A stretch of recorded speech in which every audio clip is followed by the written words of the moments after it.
The scripture reading for this morning comes from 2 Kings, chapter 5, verses 1 through 15. Naaman, commander of the army of the kings of Aram, was a great man and in high favor with his master, because by him the Lord had given victory to Aram. The man, though a mighty warrior, suffered from leprosy. Now the Arameans, on one of their raids, had taken a young girl captive from the land of Israel, and she served Naaman's wife. She said to her mistress, "If only my Lord were with the prophet who is in Samaria, he would cure me of his leprosy." So Naaman went in and told his Lord just what the girl from the land of Israel had said. And the king of Aram said, "Go then, and I will send along a letter to the king of Israel." He went, taking with him 10 talents of silver, 6,000 shekels of gold, and 10 sets of garments. He brought the letter to the king of Israel, which read, "When this letter reaches you, know that I have sent you to my servant Naaman, that you may cure him of his leprosy." When the king of Israel read the letter, he tore his clothes and said, "Am I God, to give death or life, that this man sends words to me to cure a man of his leprosy? Just look and see how he is trying to pick a quarrel with me." But when Elisha, the man of God, heard that the king of Israel had torn his clothes, he sent a message to the king, "Why have you torn your clothes? Let him come to me, that he may learn that there is a prophet in Israel." So Naaman came with his horses and chariots and halted at the entrance of Elisha's house. Elisha sent a messenger to him, saying, "Go wash in the Jordan 7 times, and your flesh shall be restored, and you shall be clean."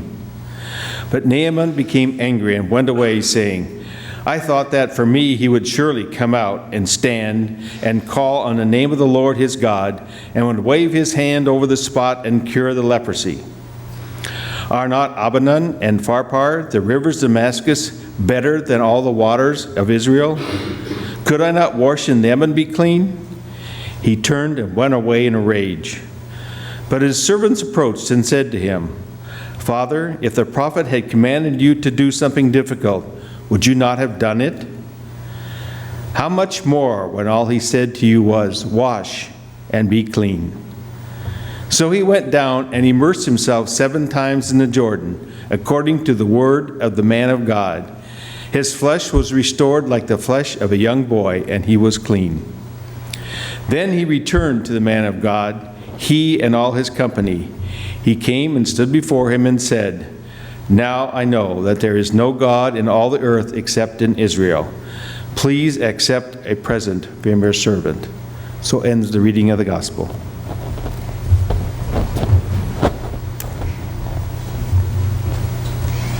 Thank you, Dave.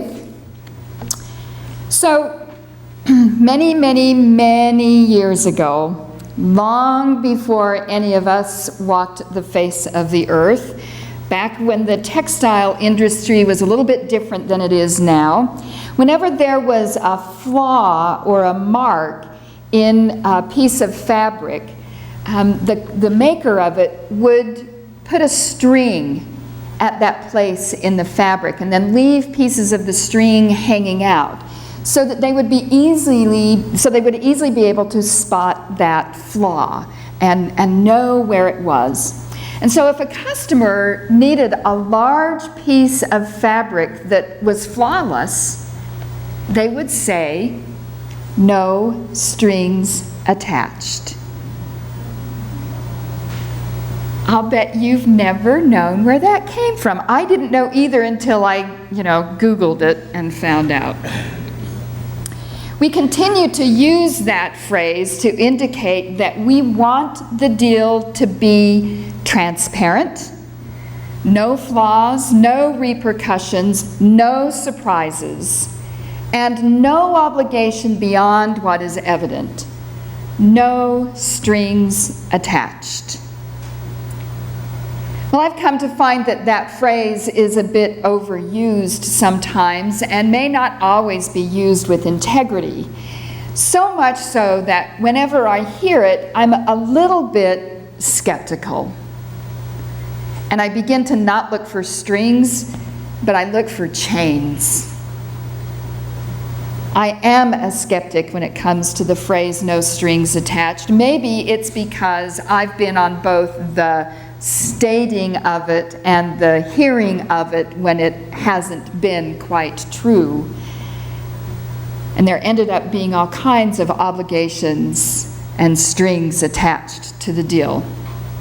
So one early on example that I can remember was when I was in high school, and our high school youth group at church was looking for some advisors. We had the group, we did the leadership, we did all of the planning, but there's just something about these church people that say, if there's going to be some kids meeting at church, there should be some adults with them.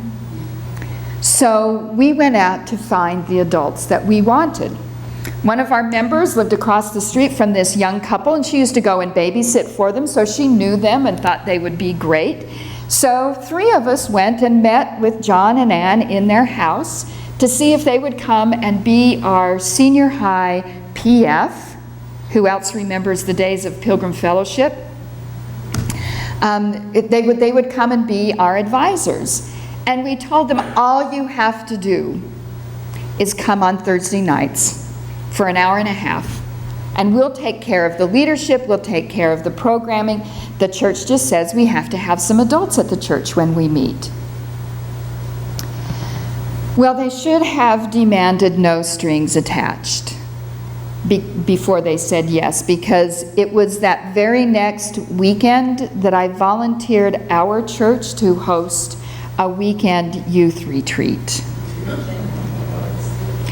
What we also didn't tell them was that they would end up having a blast and would start to show up not just on Thursday nights, but on Sunday mornings. Plus, they would give up several weekends a year to take a group of us from Utah to Colorado for conference youth events and camps. And then there were the summer week-long bike trips and the added unpredictable nature of getting involved with the lives of 10 to 15 teenagers. The interesting thing is that many years later, I would be heading off to seminary, partly due to all of the Thursday nights and Sunday mornings at the local church and those weekend trips to Colorado and the bike rides and the support and the encouragement that I got from this couple that said yes. But fate or karma or God has a way of getting back at us, because when I went off to seminary, it was not with the intention to become a local church pastor. I was going to quit my job, and I had uprooted my family, and we moved halfway across the country so that I could get a Master of Divinity degree and go back to doing what I was doing before, but with a few more skills and knowledge. Preaching and conducting weddings and funerals and baptisms and things like working a church through new beginnings and leading a church through a couple of conflicts or more were not anything that I had bargained for. Well, 23 years later, and 3 interim pastor positions and 3 settled pastorates and 20 or more weddings and more funerals than I care to count, and several church conflicts later, I never have made it back to Utah to do the same thing I was doing before. I guess you could say that that ship has sailed.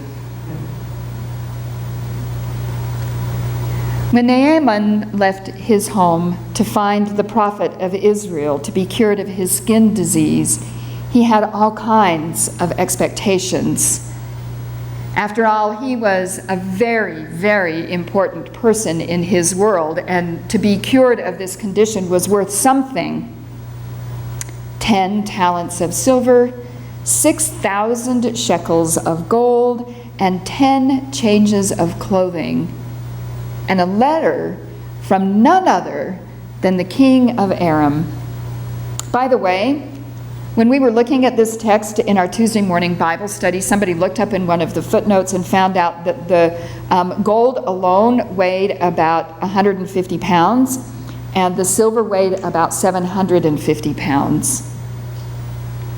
That's a lot.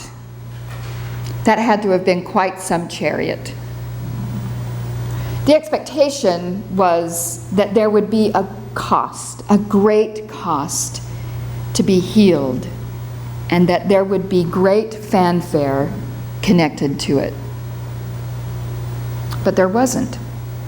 There really were no strings attached. All he had to do was go and jump in the river 7 times. The prophet didn't even bother to come out of the house to tell him that in person. The message was delivered by a servant. It was the equivalent of being told by a nurse on the phone to take 2 aspirins and don't even bother to call in the morning. Just take 2 aspirins. Naaman was not pleased. He expected to see the prophet.